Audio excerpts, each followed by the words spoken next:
Hi, everybody. Just getting you all logged on. Just bear with me. Hello, hello. We're getting a mouthful. Everybody's coming in. I love it. Hi, everybody. Good morning. If you can hear me, just letting everybody get logged on. Hope everybody had a good turkey day. Hi, everybody. Hello. Lots of things going on. Still trying to get people in here, so just bear with me.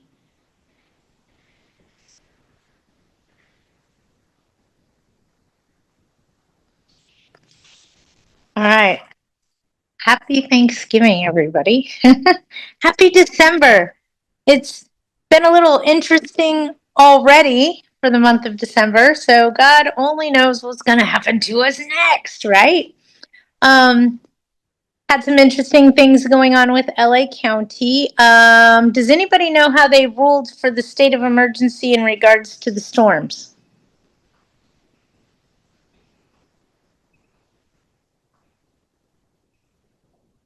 Nobody? Okay, I'll look. I didn't know if they went ahead and declared that state of emergency because of the atmospheric river that hit us with all the damages that we didn't have. It's been a little wonky why they would even attempt to do that. But hey, it is LA, so God only knows. Oh, I know why they Catherine would do it. Barger went for it. So, but I don't know whether there was an actual start and stop time or not. It's just the most ludicrous thing I've ever heard in my life because, well, let me ask you a question, Arlene. Did you see all the damage the storm caused? I know. Did everybody see all that damage that storm caused? We are being sarcastic, right? Completely sarcastic. Okay? I didn't see any damage the storm caused this time. Because last time we had an atmospheric river, it did cause damage. This time, I think we were prepared for it, and it didn't cause a whole lot of damage. So I don't understand It's why just they're. a pretext. I It's get it. clearly a pretext. I just got off the CAA like membership meeting, and they talked about all the lobbying and developments in the state, and some of the I can't remember if it was the Assembly or the Senate, but somebody tried to make it so that local states of emergency would be indefinite.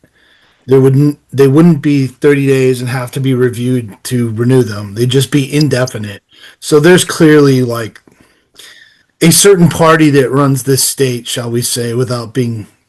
I'm trying to avoid politics, but they've got the message from COVID that they can do whatever the heck they want if they manage to declare everything an emergency. So it's like an end run around instead of directly. And the press is too stupid. Sorry, but I think they are to see what's going on, and they don't see that it's an end run around.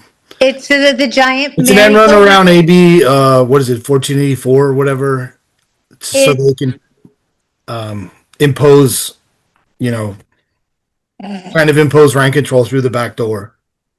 It's all bureaucracy and bullshit, is what I just heard from you. Is that correct? It's one way to put it. It's simply said, it's more bureaucracy and bullshit. It's more of the lawmakers throwing mud to see what sticks at the wall while they're too busy paying attention to we the people. Okay? It's just more garbage, in my opinion. They're just going to declare everything an emergency and try and pass their. When are they going to declare us an emergency and all of the financial bleeding that we're taking? You don't understand how it's not even just identity politics. It's it's intersectional stuff. They always identify an oppressor and an oppressee, and it doesn't matter what the particular facts are in the circumstance. It's like, they just make a generalization on the basis that you're a landlord, you have to be an oppressor, which is not necessarily the case. Exactly.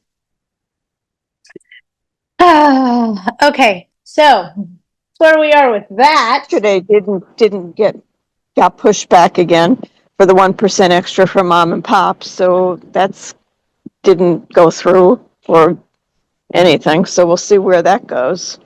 Right. So what Arlene's talking about, so everybody knows, is there's been pushback from the little mom and pops that were affected by the changes from LARSOs bureaucracy and bullshit last week, where they took away our percentage for charging for additional utilities, took away our right to charge an additional 10% for unauthorized occupants, and they capped our ceiling at 4%, never to exceed 4% and always be a minimum of 1%, and to only allow us 90% of the CPI going forward. What did we just hear? We're being choked, okay? Worst ways ever. And now they want to say, well, let's go ahead and give the little mom and pop 1% more of a rent increase just for being a mom and pop. It's insulting. They were actually defining it like pretty broadly for a change. Originally, I think it was like if you own 10 units or less in LA. So that's great. I'm happy. I'd be happy about that. But, you know, that's probably like a starting point for the negotiation where it like starts there and whittles down to like something really low. It's insulting. It's insulting. I mean, I can't pay the tax increase with the amount of rent increase that I'm allotted to do in LA City. The increases that I'm paying in property taxes Right. don't They're automatic that you can't avoid because of Prop 13 and like. Right. We're not even nothing's ever going talking down. about insurance. We're not even talking about maintenance. We're not even talking about habitability, okay? It's making it impossible for us to break even in that city, let alone make money. What size is a Everybody's small hoping for mom and capital pop? appreciation, I guess, right? Okay, you're right. I'm gonna answer this question for Natalia, and laugh at me with me, okay? What size is a small mom and pop? Well, according to what we're just talking about, it's 10 units, unless you're talking about California statewide rent control, because then it's 2 units, okay, on a parcel, right? You're talking about for the No, she wanted to know what to find a small mom and pop. It depends on what you're talking about, okay? You have to understand that at the state, like there's some major I mean, they really are like Marxists or communists. Yeah. You should see the proposed legislation that CAA killed or got like pushed off till next year. Like some of the stuff's going to be back with a vengeance next year, and it's some of it's just batshit insane. Like it's enough to make you lose your lunch. Well, it's enough to make you 1031 out of the state. I'm a broker. I can't say things like that. Sure you can. Go to that meeting next, go to that lunch and learn next week, because I'm going to see what that's all about turning your units into condos and selling them off individually and getting the hell out of here. Oh, that's nice. As long as you have, you know, all the units where you are. It's small. I'm still staying quiet. So I have a question for you. Can you hear me clearly right now? Absolutely, Marianne, what you got? So if an owner owns 3 different buildings, and let's say it's 3 different entities, are they still going to lump, let's say you have 3 entities, and let's say each building is 5 units each, and it's 15. Is it going to be construed as one person or one entity owning 15 units, or would it be 5, 5, and 5? Well, in my opinion, and that's just mine, an LLC, I'm assuming, owns 5 units. A family trust owns 5 units, and an individual owns 5 units. I think you try and argue that even if the beneficial ownership's the same, that they're different entities, and you certainly don't let anybody know. Keep your mouth shut. Very close to the vest that you control multiple entities. That because you know, title's still title. You know, you could get into arguments with if you actually find a really smart and sophisticated tenants rights attorney, which there aren't that many of. But what they do is they find new techniques and then they share them, and then, you know, they spread like cancer. Right. I mean, they're just starting to hit the Inland Empire with the inundation of jury trials. Just starting. Mm-hmm. Okay? Mm-hmm. So they run in droves and then spread like cancer. I mean, that's the best way to explain what's happened in LA County with rent control, no? Oh, I agree. Right? It's now affected all the cities within the county, and some of them have their own rules and regulations. Some of them are blanketed under the unincorporated DCBA. I mean, Right. we It's, watched it evolve and manifest into the monster that it is today. they said there's like across the state, there's something like 408 different jurisdictions so they all have their own little wrinkles, which creates kind of a compliance nightmare if you're for some companies and kind of. Well, look at somebody that's trying to offer a service to a landlord. They have to know what all those little cities do. Yeah, and I gotta warn you, I don't think some of them do. Like even like the tenant screening companies, they don't seem to be very They're not specific about stuff. compliant. Some of them They- aren't they- compliant. Their with little rules and things you regulations. agree to, their little things you agree to put it all off on you. So, Yep. Yeah, I have a question that flows from that actually. Go ahead. What are we allowed to ask or deny on crimes in city of LA? State of California, broaden it up. Define the crime. Example, I don't accept felony convictions is discrimination because you just discriminated against Right. all felonies. But you can define the crime. Example, my criteria states that I don't rent to people with felony convictions for great bodily harm or for manufacture of illegal substance. So what does that cover? It covers anybody that makes drugs, sells drugs, because they always put on them, they throw the book at them, okay? So if they're selling drugs, they get them for manufacturing, selling. They throw every charge they can at somebody so that it holds on to them, okay? Does that make sense? So if you hit manufacturing an illegal substance, that's usually making drugs. I don't want to make drugs in my... But you're not even supposed to ask about like certain criteria, right? No, you can define the crime. I do Yeah, not... I guess you can, but then are you allowed to then get the criminal report from one of the third party places and just Correct. not, And if they like have if you see something that's not your criteria, you just ignore it? if they have a felony conviction for embezzlement, okay, I'm just talking out loud, that is not great bodily harm, that is not in accession with drugs per se, unless they use that money to buy For drugs. crimes of moral turpitude, could you do that or you can't? I don't know if that's too broadly written. My question becomes, is that something an attorney is willing to argue in court? I mean, the thing is, like, you want honest tenants who are going to pay you rent. Right. Well, So if someone's an embezzler, do you really want them as? I use great bodily harm because then it hits all of my sex offenders.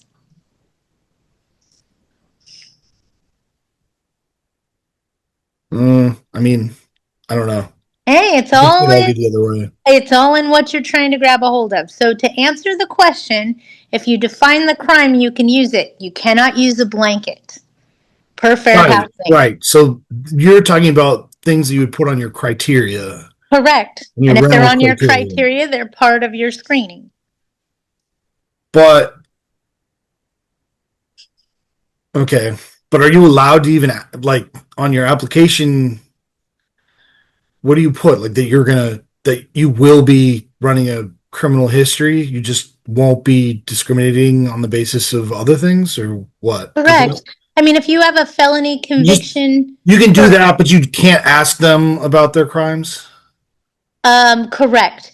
If you find that they've committed a crime and they've been released to society, we have to look at it as they've paid their crime. We have to give them a second chance in the eyes of fair housing.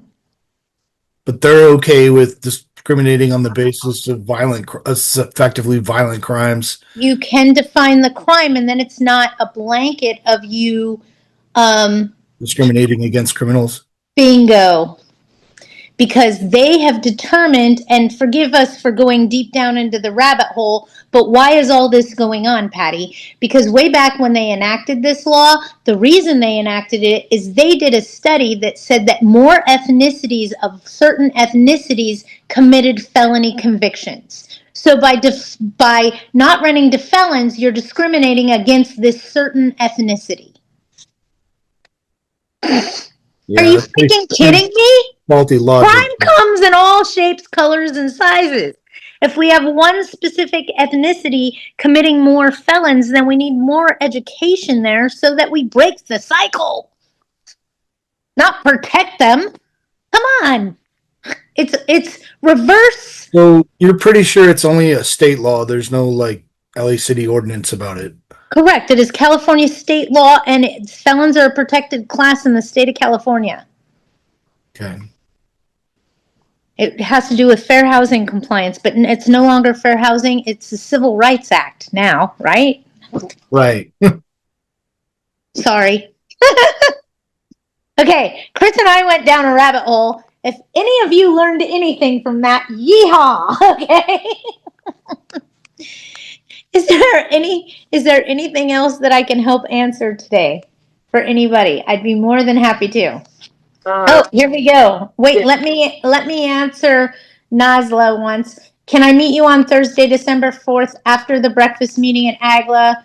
It's in Culver City, and it's at the hotel in Culver City, and I'll be there from 7 a.m. to noon. And then I'm off for the day. I won't be back available on the phones until, I don't want to tell everybody, but they're closing the office for us because it's also our Christmas party. So after the installation breakfast, we are not going to work on Thursday. Okay, so if you want to meet me in person, you're going to have to text me and we'll work something out. Val, every one of my insurance policies almost doubled. It's happening to everybody. Everybody paying attention? Everybody's getting hit by that insurance crunch, okay? Okay? Try to find the best deal you can. Reach out to me if you need Try help. Ryan at Homewell. I was getting $10,000 to $13,000 bids, and he got me something around $8,000. Did he Ryan? Can I ask a question, Arlene? Yep. Yeah, Did you look into the coverage for, because some of yours is LA City, right? yeah. Did you make sure like anti-tenant harassment stuff is covered a little bit, and like habitability lawsuits and stuff like that? I have 250 of habitability, which Okay, was the cool. and no other companies were offering it, and he found it for me. But I couldn't get regular insurance. I had to get business commercial. That was the only way to do it. But what was interesting was after I got that, my personal umbrella collapsed because they wouldn't cover a commercial insurance. So I had to get a Separate a umbrella. different umbrella. Yeah. So it just parlayed into a bunch of stuff. It's definitely a game being played right now, and it opens up a snollygoster of garbage. But I think the best way, sorry, I almost dropped my phone. I think the best way to hit that, you guys, is going to be head on. Don't run from it. Let's run into it because we have to protect our asset at the end of the day. There's also I worked recently with a guy from Fuller who got me coverage on a condo that was kind of difficult. Didn't really have time to shop around because our coverage had already lapsed, and but Fuller Insurance is pretty good too, in my opinion. The Okay. list of policies they pushed had coverage for things like any tenant harassment and habitability claims and stuff like that. If I could add a coverage that all owners here in this class today need to make sure, or at least see if they can add as additional coverage, it would be unlawful eviction. Right, I think that's on ours too, actually. It's really, really hard to get, Patty. I know that it is, especially in LA County. It is very hard to get. Outside of LA County, it is not hard to get. Okay? Okay. It's called unlawful eviction for anybody that didn't catch that verbiage. Yeah, well, pretty soon we might need illegal rent increase because apparently some court allowed somebody to claim that it was a receipt of stolen property, if you can frickin' believe it. What? Say that again? Somebody pled, like, and I don't exactly understand, there must be something civil about receipt of stolen property, but somebody like pled that as a cause of action because they had an illegal rent increase. I'm not frozen. I'm frozen. Okay. Right? What the hell Right? did you just say? Right? I mean, it's like Wait. every Say branch of it one government. more time. I One want more to time. understand that. Yes. Okay. Well, you know how like No. Say it again the way you said it because supposedly a court allowed somebody to plead that they were in um, receipt of stolen property that the because they voted. landlord was in receipt of stolen property because the rent increase was deemed illegal or something, or they were alleging the rent increase was illegal. You know, like some technicality. So Like now they're trying to throw criminal charges at us? I don't think it's criminal because how would you do that how would you do that in your own lawsuit as a plaintiff? I think it must just be some obscure cause of action that somebody found. Holy crap. It So, might be something. It might be like conversion or something, you know, like so it doesn't sound like that, but that's effectively what it is. Is yeah. receipt of stolen property.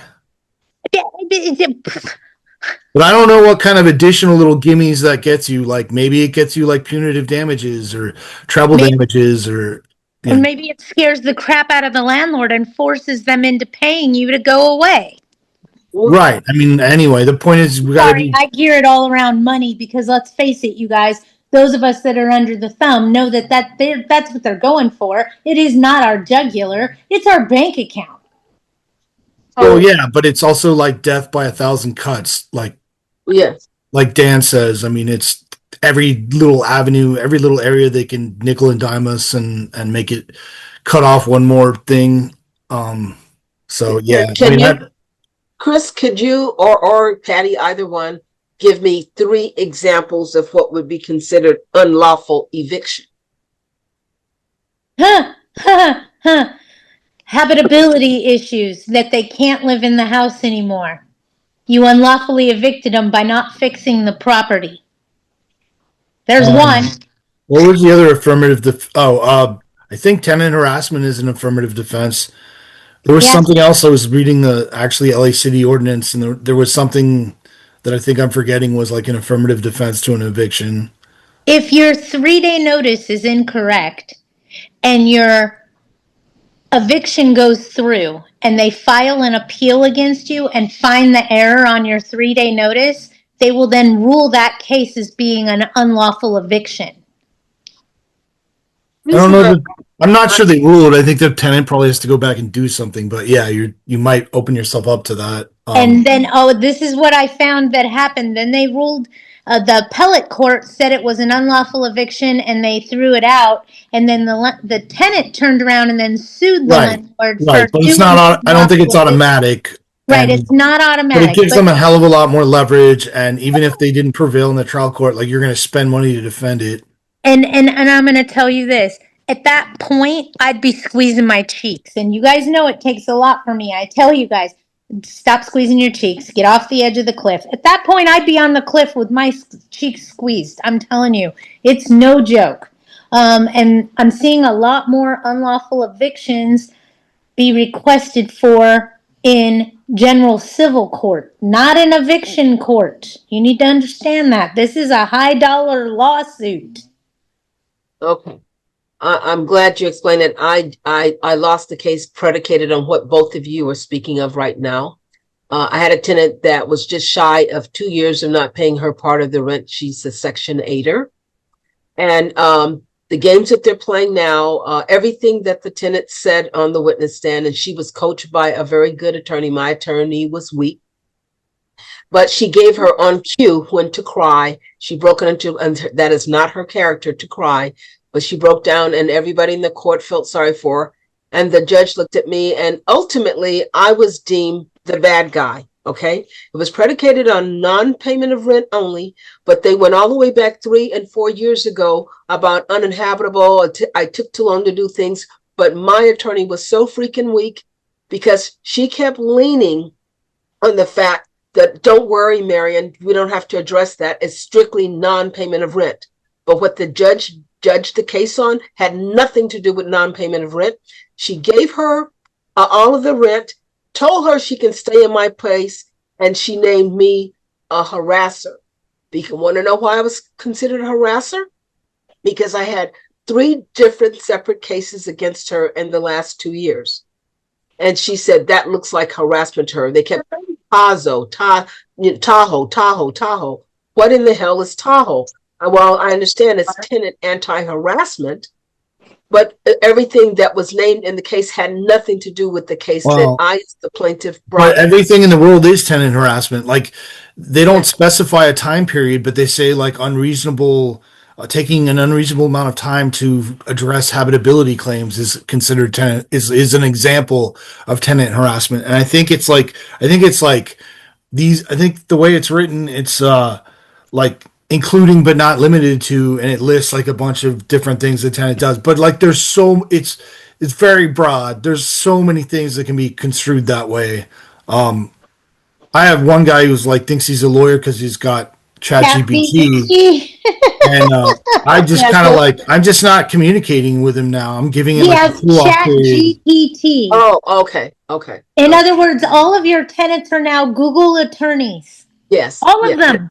Yes. AI is going to kill us. But they're also not entirely wrong, because like if you have a communist judge, the meaning of the word reasonable, which is an objective standard, right? Or if you have like a communist jury, Reasonable to who? right? So if you have a jury, that's the kind of question that a bench trial the judge will determine, or in a jury trial the jury determines that kind of question, because it's not really a it's not it's supposed to be objective, right? And it's reasonable to who? People can differ on the meaning of what action is reasonable or not. I'll tell you guys right now, what's reasonable to them is not reasonable to us. Exactly.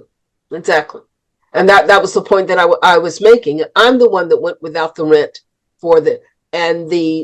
this was a bench trial. Keep that in mind. We tried doing in what city? Beverly Hills. It was the case started in Santa Monica, and we kept going there for months, and then it got deferred to Beverly Hills because that was the only court that was available. But what jurisdiction was the rental property in? Los Angeles City. Yeah, okay, so it's LA City. Mm-hmm. And I'm still baking because the person that actually handled the case, she was a commissioner, not a real judge. And I was told later on, not by my attorney, that I had the right. I don't know if any of you guys are aware of it. And if you do, please let me know that they're supposed to let you know that this is a commissioner and you have the right to object to having a commissioner to hear your case. You can say, I don't want a commissioner. I only want a judge, a certified judge. Is anyone aware of that?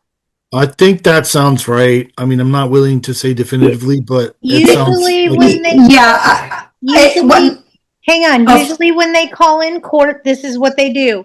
They call court and they say the honorable judge blah blah blah reciting or the commissioner reciting. Does anybody object? Right. And so if your attorney, that's your chance to object. Right. Do that though.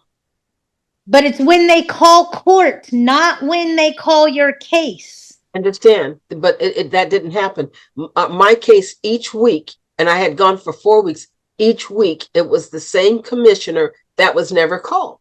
I would have probably objected to that, but it was never mentioned. I thought she was a judge. I thought she was a judge until the end. There's another dynamic that I'd like to explain to people. Sure. That is because of the economy in the real estate market in Southern California right now. Like, you have doctor couples who consider themselves working poor because they're, renting, or you'd be surprised. So there's probably a fair amount of these judges that are renting, which would not have been the case 20 years ago. So there's very little concept of being the other side whatsoever. Like, the enemy is now making the rules. Yes. Tenants are 80% of the makeup of our state. We're outnumbered, folks. We are the minority. I looked that up. That's off by about almost 30%. From when? At least if the AI was correct, but it's not that bad. LA City's a lot higher than California. Yes. I think LA City's closer to like 65. Okay, it's still more than 50%. It doesn't matter because electorally, like, all you need is 51%. It's still more than half. Well, I'm glad to hear what both of yours are sharing because it means a lot to me. I felt there was no reason in the world for me to have lost that case, but she believed the lies. What I'm telling all of you right now, please listen. The tears work. They got together, her attorney, my tenant's attorney, and the tenant, and she gave her a cue. Oh, you don't look so well up there on the stand. You look like you're struggling. Are you having a difficult time? Do you need a break? And then she breaks out into tears, literally in that order. The judge was looking at me like, you poor evil woman, you. And look what you've done to this poor innocent tenant. But everything the tenant was saying, I don't know about you, but maybe some of you have identified what is known as a quote unquote, a professional tenant. A tenant that for 21 years has played this same game over and over, gotten over on every single landlord. So every few years, this is what she does, and she gets lodged. So this is how she makes her living, doing exactly what she did to me. She did it to the previous landlord. She has a history. Some of it is already on the record. Some of it is not. And I tried telling the judge, she's a good actor. In fact, if I didn't know any better, she deserves an Academy Award, honestly, the way she performed. And everybody in the court was bowing down to her. They weren't making decisions predicated on truth and fact. They were making predication decisions on the fact she was crying, so it must be true. Yeah, and it's also like I was saying before, like the intersectionality that they've been teaching in colleges for the last 20 years, they only view like a dichotomy, oppressor and oppressee. They're not capable of nuance. They, and your lawyer probably sucked too, because your lawyer should have tried to paint you as sympathetically as possible. Yes. From the get-go with true facts and yes. facts presented in a way. She never cross-examined her. For every lie she said, my attorney never cross-examined, said, do you have proof of that? Not one of the lies. Was this attorney an eviction attorney or just a general attorney? No, an eviction attorney. I'm going to tell the name of the company right now so you guys will know. California Property Law Group. Okay. I was referred to the guy. His name was Raphael. I did not know that Raphael was not going to try my case. So the first time we appeared before the first judge, he referred and deferred me to one of his associates, which was Kenny. Kenny only showed up one time, and then they deferred it to the attorney that had the least amount of experience. She just got her license last year, which I did not know that until I was 3 appointments into the courthouse. Oof. So she did me a poor service. I kept telling her what she needed to learn. When you see that the judge is listening more to what happened years ago, we need to go there. I told her that. I had written it up and sent it to her. She kept telling me, no, we're sticking with this because this is predicated on no non-payment of rent. We don't need to go there with those other things. And guess what? The judge made the decision based upon those other things that were all freaking lies. Well, I think everybody, one of the lessons is we got to try and avoid court, and you want to try and avoid an eviction if at all possible. And I know how nobody likes to be out cash, especially these days, but it's cheaper and quicker if you can buy somebody out and get them out. You just have to be careful about how you structure agreements and make sure they don't get the final payment until they've actually handed you the keys and stuff like that. Because otherwise people will take money and then refuse to honor an agreement. And well, that's pretty much what happened. So when it was all said and done, she did not put it in writing. When I say she, the commissioner, but she told her, I advise you to get out of Mrs. Arsenault's property as quickly as possible. Right, but that's not an order. So it's not an order. So, but her attorney told my attorney, draw up the stipulation, and they came to me and they said all they want is 30 days and she'll get out. Well, I signed it on the day, which was on the 13th, and she deferred it to the opposing counsel, and she still has not signed it, and she's still living in my place, and she still has not paid rent. Well, she needs a carrot to get out. I mean, if you really are battling for possession, you need a carrot. Well, 2 years of unpaid rent, that's not big enough carrot, huh? Well, no, but it's not a carrot now. She already got it from you. You can go out. I mean, it's a Section 8 tenant, so going after.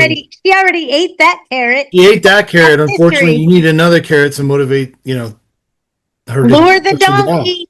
Lure the donkey. You need a new carrot. They ate that one. I'm not, look, we all understand. We've all been there.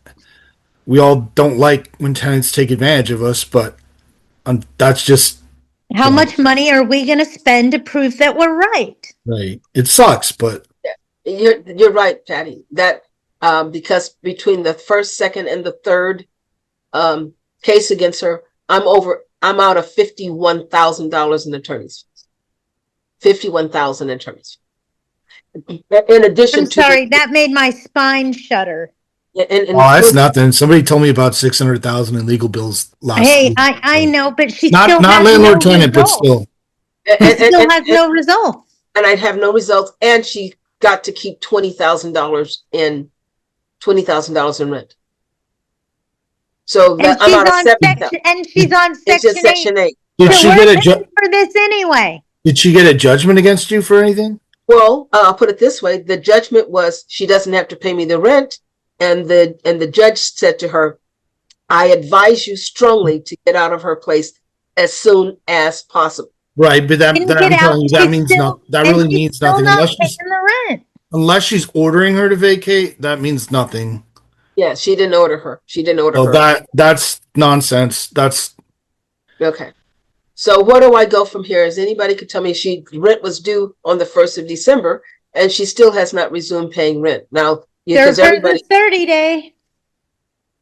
and I have to wait for Section 8. well, I think you should try and find somebody to buy her to. I think you're just going to spend more money in another eviction, and if she's a professional and she's going to do same The professional. HIT on the stand, you should try and figure out a way to get somebody to buy her out to help you negotiate her getting out. Or sell the building with her in it. See, that's just it. When you've owned the building for in excess of 30 years and it's been paid for, do you really want to do that? I have low taxes. Well, I mean, I don't have a 1031 into a DST. You could try and learn about those. Then you at least get rid of the headache of being a landlord. Yeah, I learned about DSTs, and that doesn't set very pretty with most people. And I'm sure that most of you understand why. That's why you probably haven't done one yourself. Because DSTs, you have other people controlling everything. That's number one.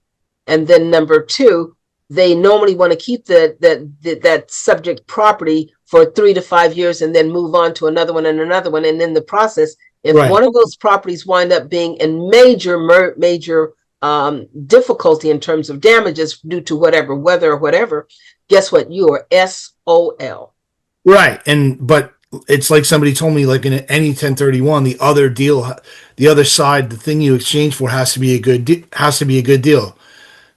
I'm going through the same thing in my family. I'm going through the same thing in my family because we have rental properties that will rent, and absent like a massive earthquake, they will rent. Maybe it's a question of what price if the things are really softening, but they're like good as gold, like housing in Southern California in nice areas, like some of it's near UCLA, they're going to rent. So, and nobody wants to pay taxes either. So, but like the more onerous the regulatory environment becomes, more and more laws in the state.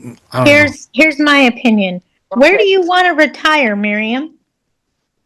Where do your kids live? My son lives in San Diego. Okay. And I live in the San Gabriel Valley area. Okay. And I seriously would want to get the hell out of the United States at this juncture. That's really where I would. I've gone to Well, you can 1031 exchange into the U.S. Virgin Islands, just so you know. I want to go someplace other than California. I'm not a deep South person, so I'm not interested in going to the South where many of my relatives are, which happens to be in Texas. I gotcha. But California, we can all of us can see what they're doing to California. They're turning us into the Bronx. They're turning us into New York. One thing rent control has taught us in New York is it doesn't work. That's correct. That's correct. It never has and it never will. No. And look at what's happening in New York now. They have huge apartment buildings that the landlords won't put up for rent because they don't want to deal Oh with yeah, control. They'd rather accept the loss on their taxes. the Free That's Press, which is no like right wing media organization, said that there's, by their estimate, at least 50,000 vacant units now because when Rent they turn control over, doesn't work.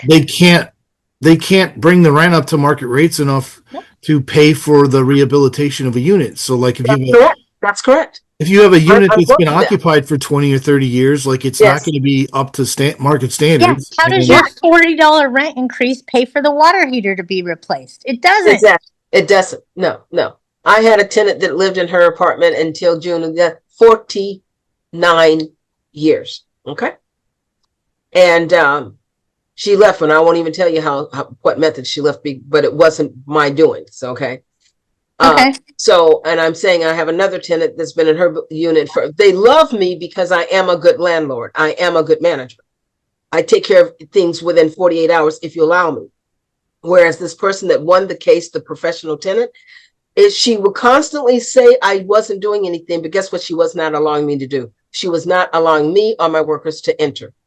When we wanted to go in, it's not a good time. So she made it appear that we weren't cooperative and all we were was cooperative. Well, you got to document that and you got to serve 3-day notices to cure it. You don't necessarily act on them, but you just, like Patty said, like you keep stacking them. So like when you do go into court, you're like, Your Honor, like this is not true. Thing. Look at all these times we tried to enter and she didn't. You know what the beauty of it is? She, every single time she was denying me, she would put it in an email. So I had all of that. But because she's smart. Because she's smart. My attorney kept saying, we're not going to go in that direction because it has nothing to do with unpaid rent. How wrong she was. So I think that the judge, and I'm going to tell you her name right now so everybody knows who she is. Her name is Pamela A. Davis, the commissioner. And I think I know her. Is she blonde? Yes. I went to law school with her. Wow. Okay. Sorry. Yeah. That is hilarious. Yeah. So she's the one, and she prides herself on being able to handle mandatory settlement conferences and win 90% of the time. I think she called herself punishing me because I didn't want to go along with it. They wanted me to lie, and I really should have taken the deal now, but it's too late now. But they wanted me to go ahead and accept a mandatory settlement conference, but they wanted me to more or less do something called a neutral rating. Have you guys heard of that? Okay, well, don't say anything disparaging to any of her prospective landlords. They would call, how was she tenant? Oh, well, she lived with me for 5 years. Great tenant. I can't lie like that. She's been a horrible witch from hell. Well, you don't give your personal opinion, and to tell other property managers what you're trying to say without getting yourself in an orange jumpsuit is when they ask you, would you rent to them again? The response you need to give is only if they qualified. Okay, that's the response. Only if they qualify.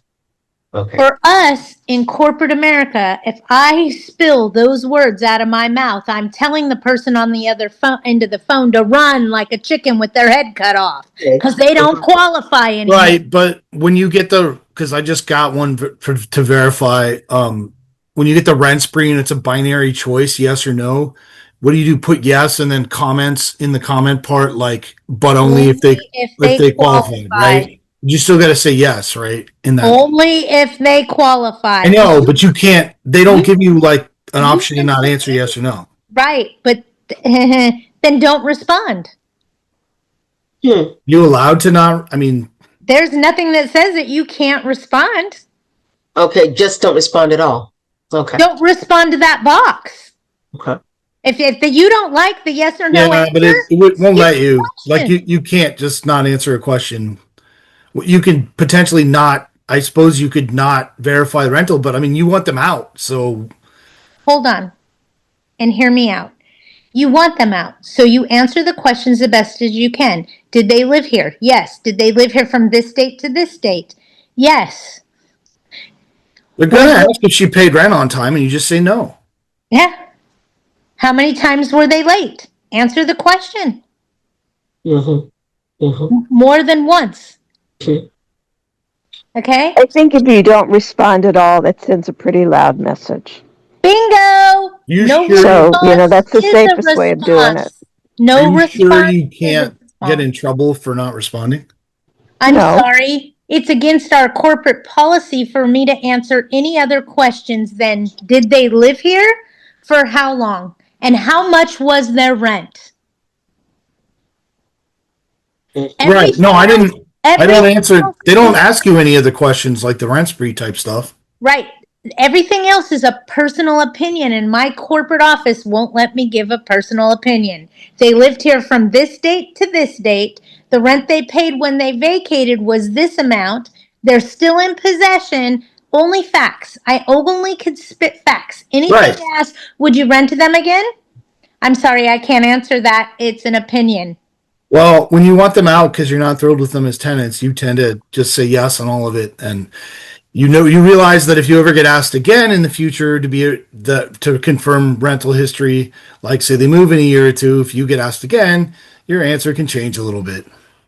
That's why I tell you guys, never believe what a Right. landlord tells Right. you on that Uh-huh. landlord sheet. They want them out of their house. And you also don't know who you're calling. You could be calling Aunt Lily, who's going to lie through her teeth. Mm-hmm. That's Well, why I started requiring them to show me 6 months of bank statements with showing me the deposits for the rent, so that I could see when they're depositing it. So if they're late or whatever, and that seems to be working. What is a common type of vandalism taken by tenants? Please provide. What is a common type of vandalism made by tenants? What's a common type of vandalism made by tenants? It depends. If I show up at my property and the front door's open and the tenant's gone, and I walk in and there's spray paint on the walls, I'm going to call that vandalism. If you find graffiti on your front door, I'm going to call that vandalism. I'm going to call the police. That's what we would do if we found it on our homes, correct? Okay, so same concept is it when you start talking criminal, it's not art. If it's unwarranted somewhere, it's not art. It's graffiti, it's tagging, it's a nuisance to the community.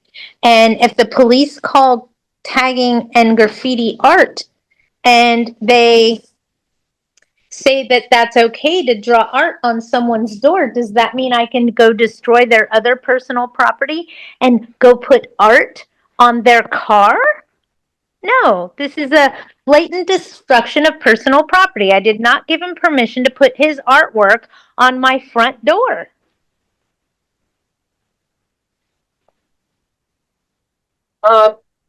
Ladies and gentlemen, perhaps you can share with me who you guys are using to do background and screening checks. The last company I was using, which was AOA, they obviously did not do a very good job. Otherwise, I wouldn't have this litigation problem that I just concluded. So I'm asking if anybody can point me in the right direction as to who would be a really good company that does an outstanding background screening of prospective tenants. Yeah, AOA is the worst. Yes, I found that out. I can say that AGLA has 4 companies that they recommend that's on their sheet, and Dan's vetted all of them. Okay.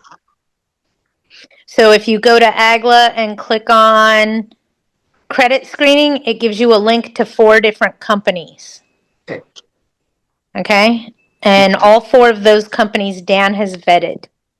Okay. I'm going to try that today. Thank you. Section 8 doesn't have to have credit. You cannot run credit on a Section 8 applicant.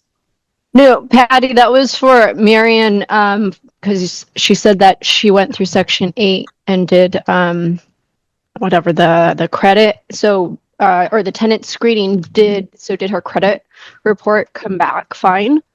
Is what I was. It was one of those cases, and I had to go back several months later to find out many of the items that were downtown recorded public, believe me, they were public UDs. They did not show up on her credit profile.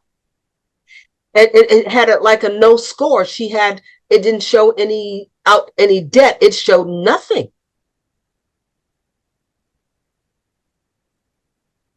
And that was through AOA.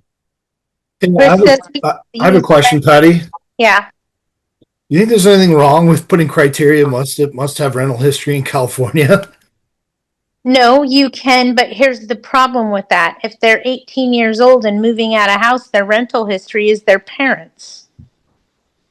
So it all comes back to perception and looking at all angles of the fence. Nazla, do we have an association for property managers instead of housing providers, community or real estate agents community in Los Angeles? It's called the Multiple Listing Service. That would be the other association that I would be aware of, or anything to do with real estate. But mind you, even the multiple listing services in regards to sales transactions, they don't cater us. It's your apartment associations that cater to property managers, housing providers, and real estate agents. It's your apartment associations that are going to be the best bet for you, dear. All right. Does anybody else have anything? Just quickly, Patty, did you see that thing that I sent you about Santa Fe? No, not yet. I'll look at it. It's, I'll just read you guys something. Santa Fe's minimum in New Mexico their minimum wage is $15 an hour as of March of this year. But January 1st of 2027, it's going up to $17.50 an hour because they are trying to now blend a blended formula intended to help workers keep up with rising housing costs. And so they're going to be figuring out linking minimum wage increases to both the consumer price index and the fair market rent data. So that's it's just gonna help the economy tank across the nation. Right. So that's the new thing that they're going to start trying. I to link wages with rent.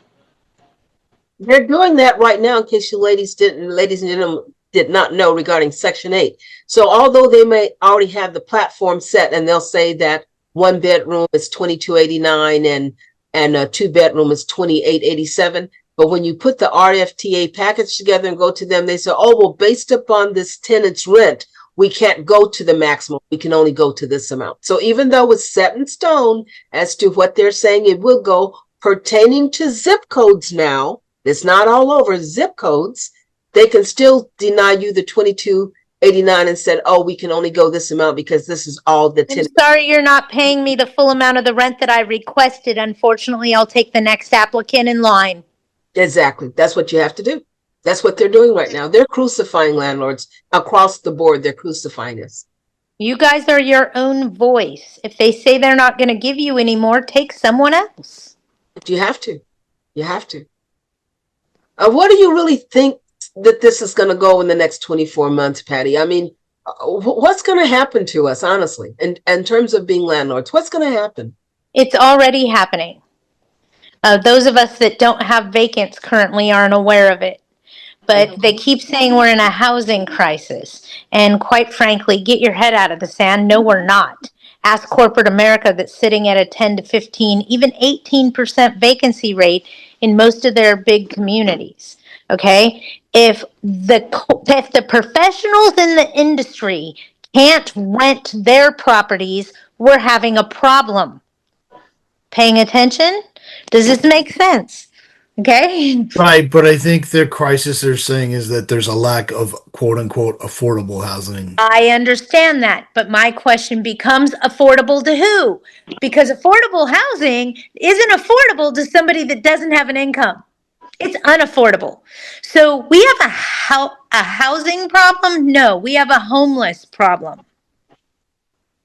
Okay? Yeah, but it's also the cost, like relative to income. Exactly. We don't have enough qualified applicants. We also have all these programs pulling homeless off the streets and putting them in your properties. brilliant corners. There's all these things until what? The program runs out of money? When does that happen? Can we see your books and records and see how established you are? What are your monthly expenses? How do I know you're going to be able to pay their rent next month? I mean, these are all questions that are becoming because they're throwing all these programs at us.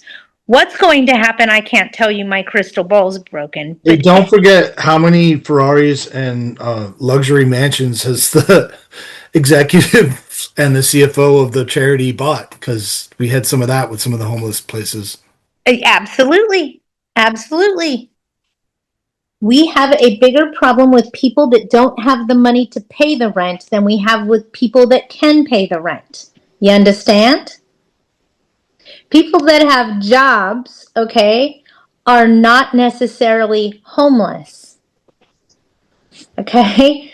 But we are seeing a lot of that switch in generally. We're seeing, look, it doesn't take a rocket science to figure out that the price of everything is going up except people's paychecks. Right. They are not going up. They are staying where they are. Your paycheck's not going up. My paycheck's not going up. Their paycheck's not going up. But the cost of living is. The cost of everything. They're attacking housing because that's 1/3 of everybody's expenses every month are spent on housing. Okay, so they're attacking us because we're the biggest expense for everybody. Not just you and me, for everybody. So they attack it because 1/3 of everybody's income goes towards housing. I mean, we do ask that they make 3 times the amount of the rent, right? Because 1/3 of that goes to housing. We want to make sure they can cover their expenses. The reality is most of the constituents no longer qualify because the cost of everything is going up. Yep. Makes sense? Yep. They have to make an adjustment to make that happen. Usually it crashes the housing market, the economy, the jobs, everything that's geared around housing market. It affects everything. I got a feeling we're going to be looking at 2006, 2007. We're looking at it already. It just hasn't started the whole downward slope. You guys will all agree with me that right now the real estate market's very soft. Well, there's a lot of middle class jobs, white collar jobs. There's a lot of downsizing in that. Yeah. I've heard of layoffs like now in December, which is pretty crazy. A friend of mine is doing temporary work currently at warehouses. Okay. Do you know what they're doing at all the Amazon warehouses? This will freak you guys out. As far as the eye can see. They're removing all the employee lockers and break rooms. That's what he's been hired to do. Wow. Wrap your head around that. I hear they're replacing them with robots anyway. They're removing all the employee break they won't rooms need and them. lockers. They don't need them. Yeah. He said there's so many robots running around on different colored roads on the ground. Like there's a blue line, a yellow line, a white line. There's all these lines all over the place. And the robots just follow these lines. They go up this way. They pull the item off the shelf. They pull it down. They go over. They put it in a box. The box gets packed. The label gets slapped on it. There's no person watching. Yeah, and the economy, all the economic numbers of like GDP are kind of not realistic in a way, because apparently like a huge portion of it now is data center construction for AI. And a lot of people think there's a big AI bubble, and that will have could have huge negative wealth effects too. And you could have like a bunch of these like middle class people like liquidating or at least selling down their ETFs. Anyway, it's okay. So just so everybody knows, we're on the hour. Thank you for joining the conversation between. I'm just kidding. Today hasn't really been a class where you're getting your questions answered. It's more of a conversation. Can't wait. No, you've helped me a lot, and I appreciate you both, Chris and you, as well as. Hey, that's what our whole team is, you guys. It's so we're not alone in this, and we have a better understanding of how this is working, because it's not working in our favor, but it has for decades. But all of a sudden, things have shifted. It was going bad. It was going bad. No, we turned the corner. It's crap. Yeah. Okay, it is crap. Yeah. So we need to figure out what we can do to help Band-Aid our own finances and figure this out so that we don't get steamrolled. Okay? LA City is not the Bronx, and they are making it the Bronx. They are making it impossible. So we need to find ways to combat it. I don't want anybody to get ran over, you know? I mean, I don't know that there's any way to, I mean, we fight the No. good fight, but there's really only so much you can do, like politically. Right. Right. Exactly. Yeah. All Because right. they're all against us. Right. There's a lot of homeless and subsidized housing pool. Amen. It's not just low income anymore. Exactly, Aaron. Thank you. It is not low income anymore. It's just, oh, you're taking them off the street. Oh, you're taking them off the street. Yeah, until you run out of money, and then I'm going to put them right back on the street, but it's going to cost me $100,000 to do that. It's not fair to me. Are there any programs that are using federal money to put homeless people in housing? Section 8. VASH. There are using Section 8 for homeless? Not that I'm aware of, but you asked a question about federal funds for No, housing. I know we can't. The only federal funds I'm aware of for housing is through VASH or Section 8. And what's VASH? I'm sorry. A Veterans Assistance Supplemental Housing. It's Section 8 for veterans. Okay. And they make great tenants, just so you guys know. So that criteria thing you have on your sample criteria about we only accept, I forget what the exact language is, but it basically you're limiting it to federal funds, helps you prevent having a homeless person, right? Hold on. We only accept federal funds for move-in from third parties. Okay. Well, I mean, I pull it off your example and your example. I got you. But it basically says we only accept move-in funds from federally funded programs or something like that. And that's what you want, because that's what you're required to do, is only accept move-in funds from federal housing, meaning Section 8 or VASH. Because these programs come in and they're like, we'll pay the first month's rent and the security deposit, and then we'll pay the rent for them while they live here. Right, until their funding runs out.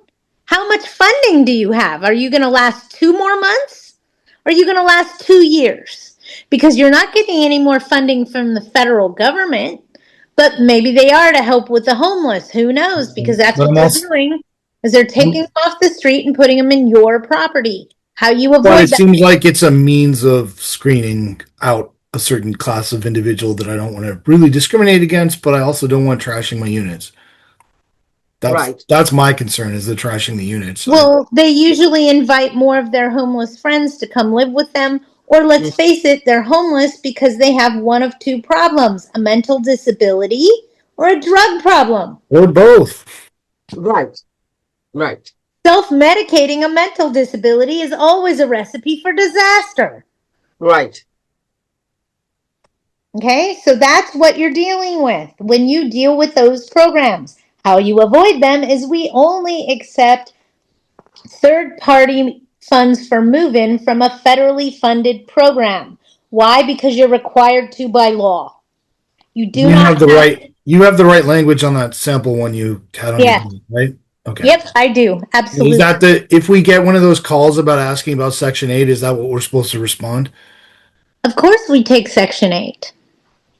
But is there a qualifier or anything, or just of course we take Section 8? But we're only offering a month-to-month contract so that you're aware, because the owner isn't interested in a term for time. I sort of need that script somewhere to have, because I'm going to be leasing up in a few months. We're only renting for a 3-month term to start. We're not interested in a term for time. Patty, what would the alternative be when they start telling us that they're going to accept month to month? Section 8 hasn't agreed to month, and they won't. Okay, that's good They to know. won't. Bottom line is, even at the end of that term, it automatically defaults to month, whether you want to or not, according to the city of LA. I understand that, But what we're saying, Miriam, is Section 8 requires a 12-month lease at hello. That's right. That's right. I don't think that's actually accurate about LA City because it's one of the means of not. No, Section 8 requires a 12-month lease at hello. Right, but doesn't RSO require that? Yes, RSO requires that also, but most municipalities do not. So if you are outside of RSO or a municipality that doesn't require a 1-year lease, All right, so I can't do the month-to-month thing for LA RSO though, to try and screen out Section 8. Correct. Okay. You cannot use that tactic in municipalities that have a 1-year minimum. Right. Wow. And then But my you understanding can't is so long as the lease is drafted this proper way, you can like offer them another year, and if they're not willing to take in RSO, if they're not willing to take it, then it's like one of the few situations. Yeah, then you can don't have to terminate keep without them. reloads. Yeah. It's the only thing you can do to terminate without reloads. And pray they don't carry over. All right, you guys, if anybody has anything else, oh wait, Julia does. I'm sure I'm overthinking it and going down the rabbit hole, so feel free to pull me out. I will by the ankles if I have to. In regard to my small claims case, can tenants retaliate and sue me for something else? Stop. Tenants can sue you because they don't like the color of your hair. It doesn't mean they're going to win. Can they sue you for something else? Yes, they can sue you for anything they want to. We can get off this call right now and you can go down to the courthouse and file a lawsuit against me because you don't like the way I did my hair today. It doesn't mean you're going to win your lawsuit. It doesn't mean you're going to lose your lawsuit. But anybody can file a lawsuit for any reason in California. They want the money. They may deem it as frivolous and throw it out later, but they want the money. So yes, they can sue you for anything they want to. I was checking beforehand to make sure I did my rent increases correctly. But yes, to answer your question, and rent increases is a big way opposing counsel is throwing out your eviction cases. You guys, back in the day, we used to just do 30 days and mail it out. You got to add 5 days for mailing. If you didn't do that, your rent increase is invalid. Therefore, every increase thereafter is invalid. And that's what they're catching you on. They're going way down the rabbit hole with your rent increase notices. Okay? They're doing all kinds of things to pull out every tactic they can to keep these people housed longer because the powers that be say don't add to the homelessness problem. Has the city attorney gotten the language yet for the rent increases for next year, RSO, or not yet? Not yet. Not that I'm aware of. But I personally deliver my notices always about 31 to 32 days prior to. That's acceptable, isn't it? 35 days. No, Even if it's not mail, that's if it's not, if you hand it to them, it's fine. But mailing it and giving them a 30-day notice, you're in violation of the law. You have to allow 5 days for mailing. If that's the only way. Patty, is that 5 regular days or business days? I'd have to go look at the language, but it's 5 days for mailing. Chris, do you know off the top of your hand? It would be 5 mailing days. That's what they'd argue. So 5 business days. The more days. time, the better, to be honest with you. Absolutely. That's why I tell you guys, if you're going to do a 30-day notice, count 45 days. Give them more time, not less. Exactly what I do. You can always give more. You can't give less. You give more time, you can't give less time, okay? Can you change it though? Like if I want to give a 3% now and then the language comes out and they say it's a 2.7, then can I resend it as for a March 1st change? You'd have to. Right. That would be motion detected at your front door. You'd have to reserve the notice if the law changes. You'd have to. You'd be forced to. It's kind of like why so many eviction attorneys will no longer take cases in LA City because they keep changing the rules. So by the time they get to trial with the notice is bad. And it gives them something else to argue. Wow. Okay, does Alright. that make sense? As to Mhm. why? I So mean, better to just wait, better to just wait a little bit more. I think the city may have just handed me a great argument that certain things aren't affirmative defenses to eviction because they specifically said something was. So the absence of putting it somewhere else in the ordinance implies that it's not an affirmative defense. ooh, I like that angle. So it's Say the that one rule more of time, Chris. it's a rule of Say that one more statutory time. construction. Well, I think it was with the tenant harassment ordinance because that's what I was looking at, but it's all around the same. It's the same section of the city. What is it? Code? What? I guess it gets codified. I think it's city code or whatever. I It's see. the law that the codified law that governs rental in LA City. But they had one thing. It specifically states that it's an affirmative defense. So to me, that means that like if there's other stuff in there, the judge ordinary rules of construction shouldn't be able to use them as an affirmative defense because the city, why didn't the city council specifically say something else is an affirmative defense? I'm thinking of stuff like the, requirement to post and serve the RSO or JCO registration certificate. Yeah. Things like that. If it doesn't specifically say like failure to do that as an affirmative defense, well, now you've got an argument that it's not an affirmative defense, that it's a mere ministerial deficiency that can be cured in other ways. I got you. I got you. Anyway, I'm You just got to get everybody else out of that rabbit hole, though. right. But it's fun because then you can Chris's light bulb came on, everybody. That's what you need to know. And I understood it. Chris, is it okay if you give me your phone number? I'd like to call and ask you about that. I know we have to get off the call, but I would like to ask you about what you just described as an affirmative defense. Can I call and ask you about that specifically? I'm not really comfortable giving out my phone number. Okay, well, what about your email? Would that be okay? Again, I don't really want to just give it out. Okay. Maybe Patty can give you it. I'm I comfortable with Patty I tell you directly what. giving it to you, but I'm not going to put it in the chat.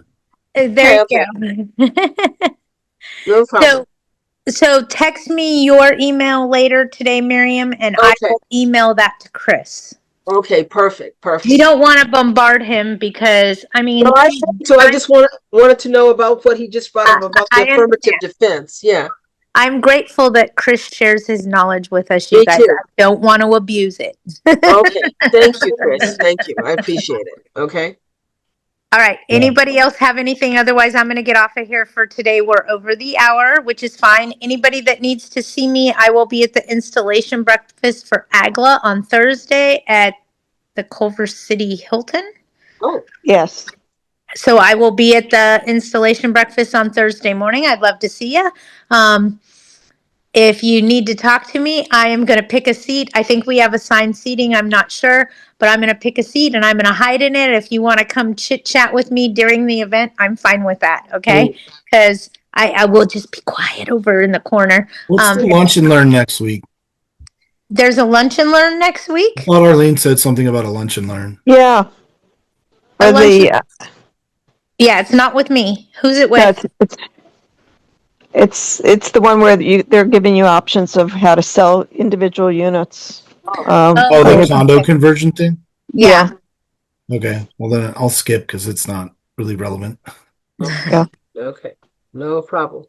Margot, you're so cute. She says we need a patty table tomorrow. You know, they might start doing that. Just set up little widget way tables at all the events, you know. Go sit over here. Yes, Sydney, you can call me later, not a problem. And anybody else that needs to call me later, please do so. I am free probably till about 3:00 today. Okay. Thank you so much. No problem. If anybody needs anything, give me a ring. Otherwise, everybody have a great week. I will see you next Wednesday. Thanks, Patty. Thanks, All right. Patty. Bye. Have a great week. Bye-bye. Okay. I'll see you guys Thursday meeting. Bye.